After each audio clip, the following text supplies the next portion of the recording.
నమస్కారం ప్రజలారా. మా జగనన్న 175 స్థానాలు గెలిచాలా, 25 పార్లమెంట్ స్థానాలు గెలిచాలా, 30 సంవత్సరాల పాటు అధికారంలో ఉండాలా అని చెప్పి నేనైతే ఈరోజు ఘనంగా పూజలు అయితే నిర్వహించి రావడం జరిగింది. మా అన్నకు పుష్కలంగా పైన వివేకానంద రెడ్డి గారి ఆశీస్సులు, రాజన్న ఆశీస్సులు, రాజారెడ్డి గారి ఆశీస్సులు ఉన్నాయి. 30 సంవత్సరాల పాటు మా అన్నే అధికారంలో ఉంటారు. అదేవిధంగా చూసుకుంటే ఆంధ్ర రాష్ట్ర ప్రజానికానికి అందరికీ కూడా ఉగాది శుభాకాంక్షలు. మరి ముఖ్యంగా సీమరాజా మీడియాని ఫాలో అయ్యే వారందరూ కూడా ఉగాది శుభాకాంక్షలు అయితే తెలియజేసుకుంటా ఉన్నాడు మీ సీమరాజా. ఏపీ ప్రజలకు ముందుగా ఉగాది శుభాకాంక్షలు తెలియజేస్తూ ఈరోజుని వీడియో చేయటం అయితే జరుగుతుంది. ఏం కిరణ్ చెప్పాలి, ఎట్టుండవు? నేనైతే మా అన్న ఖచ్చితంగా 175 177 స్థానాలు గెలిచాలని అయితే ఈరోజు అయితే భారీగా ఘనంగా పూజలు అయితే నిర్వహించి వచ్చిన, అందుకే లేట్ అయింది. ఓకే ఓకే సరే, ఈ కథ ఏందనేది ఒకసారి మనం చూద్దామా? నిన్న హెరిటేజ్ డాక్యుమెంట్స్ అయితే తగలబెట్టడం జరిగింది.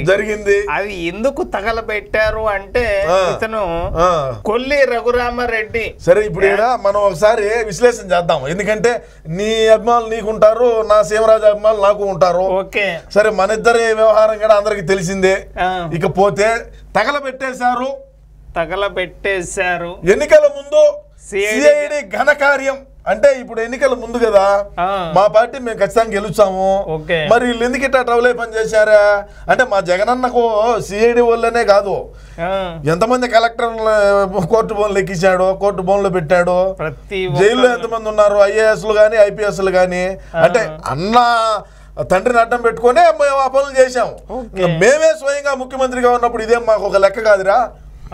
తాడేపల్లి సీట్ ఆవరణలో కీలక పత్రాలు దహనం, అదేవిధంగా హెరిటేజ్ డాక్యుమెంట్లు ప్రత్యులుగా గుర్తింపు.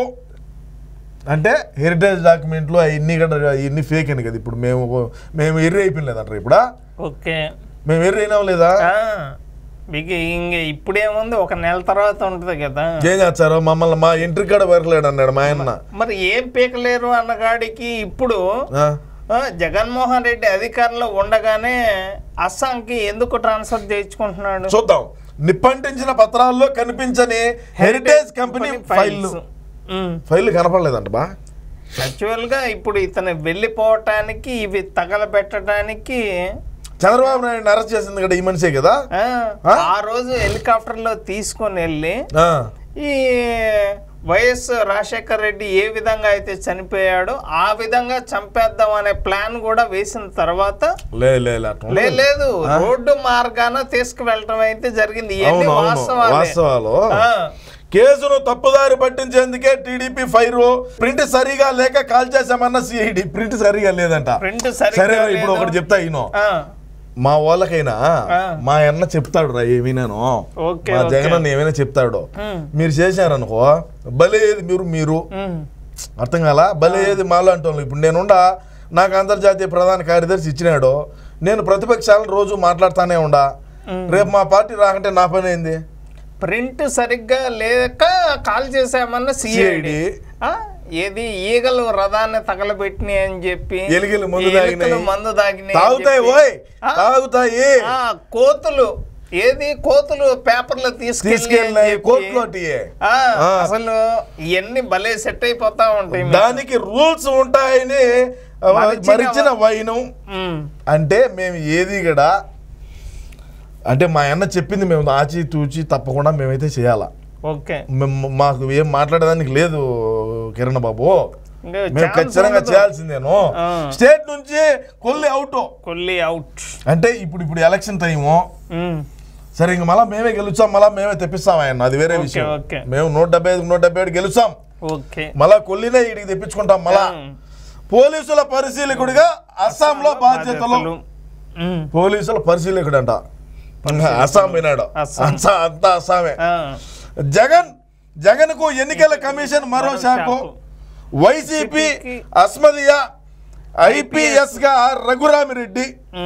కొల్లి రఘురామరెడ్డి. ఇప్పుడు మళ్ళా ఇప్పుడు దీనికి ఏం చెప్తాం బా? సిట్ పేరుతో విపక్ష నేతలపై గురి, బాబును అరెస్ట్ చేసింది ఆయనే. ఇది మాత్రం రా. ఇప్పుడు మా అన్న అంటే బా మేము గర్వంగా చెప్పుకుంటాము. తండ్రి పదవిని అడ్డం పెట్టుకొని లక్షల కోట్ల రూపాయలు లూటీ చేసి 16 నెలలు జైల్లో చెప్పకూడదు తింటా ఉన్నాడు రా మా అన్న. అర్థమైంది నీకా? చంద్రబాబు నాయుడు ఏమి చేయనప్పటికీ దీని అక్క మొగోడు మాత్రం మీసం తిప్పి నిద్రపోయేవాడిని బస్సులో నుంచి లేపి ఎక్కించుకొని పోయినావు అంటే నువ్వేం అర్థం చేసుకున్నావో? ఏం చేస్తాం, అధికారం మీది. అవును, మీరు ఏం చేసినా ఇక మాకు మాట్లాడే ఛాన్సులు కూడా ఇవ్వట్లేదు. ఎవరన్నా ఇప్పుడు మా అన్న అంటే అవినీతి చేశాడు మేము ఒప్పుకుంటున్నాము. చంద్రబాబు నాయుడు ఏం అవినీతి చేయకపోయినా మా ఓడు రఘురామరెడ్డి వచ్చి సూట్ వేసుకొని సూట్ వేసుకున్నాడు, మరి కొత్తదో తెలియదు, ఆడు కూర్చొని మీరు రావాల్సిందే, మీరు మాకు సహకరించాల్సిందే. ఎందుకంటే 16 నెలలు జైల్లో చెప్పకూడదు తిన్నాడు మా అన్న. కొద్ది రోజులన్నా చంద్రబాబు నాయుడు లోపల పెడదామనేది మా అన్న ఆశీరా స్వామి నెరవేర్చుకున్నాం. గర్వంగా ఉండదు మాకు చెప్పుకోవడానికి. ఇక్కడ విజిలెన్స్ అండ్ ఎన్ఫోర్స్మెంట్ సారథిగా అప్రమత్త అధికారులు, ఇది మామూలుగా ఉండదు. ఔషధ నియంత్రణ విభాగం పైన ఆధిపత్యం, మాట వినని అధికారులు పైన గురి, ఎన్నికల వేళ మరిన్ని వేధింపులకు పథకం, ఆయన తప్పించి గట్టి దెబ్బ కొట్టిన ఈసీ, ఇది తెలిసే సిట్లో పత్రాలు కాల్ చేశారు. సరే, ఇప్పుడు ఇది తెలిసే సిట్లో పత్రాలు కాల్ చేశారు. ఓకే, సరే ఇప్పుడు ఏం చెప్పి ఇప్పుడు మీ ప్రణాళిక ఏ విధంగా ఉన్నది? ఎలక్షన్ల తర్వాత మీ ప్రణాళిక ఏంది మా మీద, మా పార్టీ మీద? అంటే అది వేరే ఉన్నది, మళ్ళీ ఏంది పరిస్థితి చెప్పు. అందులోనూ మీ లోకేష్ అన్నేమో ఎర్ర పుస్తకం అని చెప్పి ఇట్ట అంటాడో, ఎర్ర పుస్తకం పెట్టుకోవడము, ఎర్ర పుస్తకం అని చెప్పి. మీరు అధికారంలోనే మీరు భయపడ్డ తర్వాత ఇక మీ మాకు అధికారం ఏడదరా స్వామి, ఇప్పుడు అయిపోయింది కదా, ఎలక్షన్ కోడ్ కదా. ఇప్పుడు మేము కావాల్సిన కాడికి 2 శాతంతో సంతకాలు పెట్టేసాం, అయిపోయింది సీన్. ఇంకెందుకు మాకు ఈ ఎలక్షన్ కోడ్ వచ్చినా కూడా మీ అరాచకాలు ఏం తగ్గలేదు, తగ్గేదే లేవా. 175 గెలుచున్నాము. ఈ రోజే మా అన్న గెలసాలా అని చెప్పి భారీగా అయితే ఘనంగా పూజలు కూడా నిర్వహించడం అయితే జరిగింది. తప్పకుండా మిస్టర్ కిరణ్, మీరు ఎన్ని ఎత్తిగడలు వేసుకున్నా, మీరు ఎంతమంది కూటమితో కలిసినా కూడా మా అన్న అయితే తప్పకుండా గెలుచున్నాము. 30 సంవత్సరాల పాటు మేము అధికారంలో ఉంటామని తప్పకుండా తెలియజేసుకుంటున్నాం. టీడీపీ పార్టీ కూటమితో వస్తుంది, వైఎస్ఆర్ కాంగ్రెస్ పార్టీ శవాలతో వస్తుంది, ఇది మాత్రం పక్కా. మేము దేనికైనా సిద్ధమే. నమస్కారం.